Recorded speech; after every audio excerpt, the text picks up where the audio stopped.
Among the steps that I took as the Deputy Chief of Mission in Manila, the Philippines, in 1987, 1988, to try to keep the American Embassy employees safe and to ensure that our ability as an embassy to respond to crises, to not only protect ourselves, but to keep the thousands and thousands and thousands of Americans in the Philippines safe as well, required a huge amount of efforts and reorganization.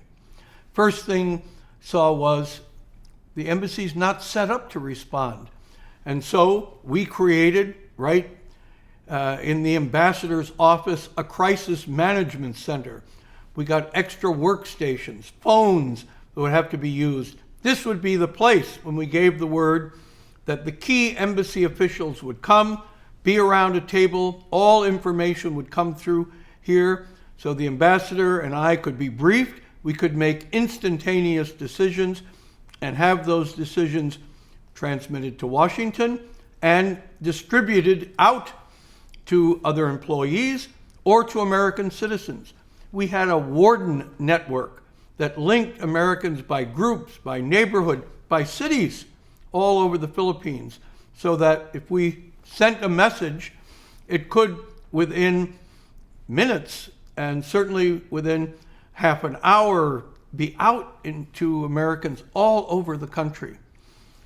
Next thing we had to do was have an arrangement with a hotel, with a big ballroom space, so that if the city is caught up in war, civil war, coups d'etats, fighting, shooting, we can tell Americans, if you need to be safe, if your house isn't safe, stay inside, then make your way to the Philippine Plaza Hotel down on Manila Bay, which was sheltered from on one side by the bay. So you can get there, and we had the whole ballroom reserved so that Americans came, they'd have a place to stay. Another thing we did was I moved administrative offices out of the embassy into annexes, and I brought in all of the intelligence offices, the military liaison offices, everyone who dealt with the police, with law enforcement, with the Philippine military, intelligence gathering organizations, have everybody in the same building talking to each other and also being able to come up and bring us coordinated intelligence in the ambassador's office. Next, we had to have protection. We had to harden our institutions, our buildings, our vehicles against attack.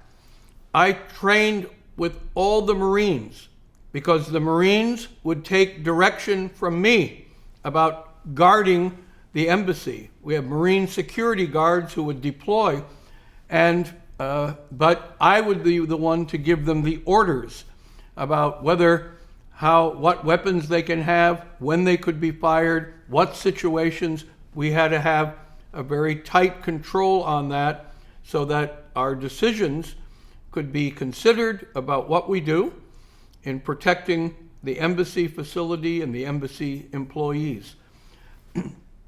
And then we had to armor vehicles. Colonel Nick Rowe had been killed because there were gaps in the armoring of his car. We had only, when I arrived, 6 vehicles in our entire fleet that had any kind of protective shielding. So when you armor a vehicle, you have to have additional plates of metal that are inside the metal part of a car, and also then have to have on the windows protective plexiglass elements. And we found that in Nick Rowe's case, when he was assassinated and killed, the weapons of the terrorists were able to penetrate and break down the plexiglass protective windows he had. And so people on our staff are doing tests about how do you construct plexiglass covers to go on windows. We went from 6 vehicles to 80 vehicles, making them as safe as could be, because it became very clear to me that everyone's life in the American embassy, every American life of American citizens ended up being dependent, and I was responsible for, with the ambassador, all of those lives, all of their protection.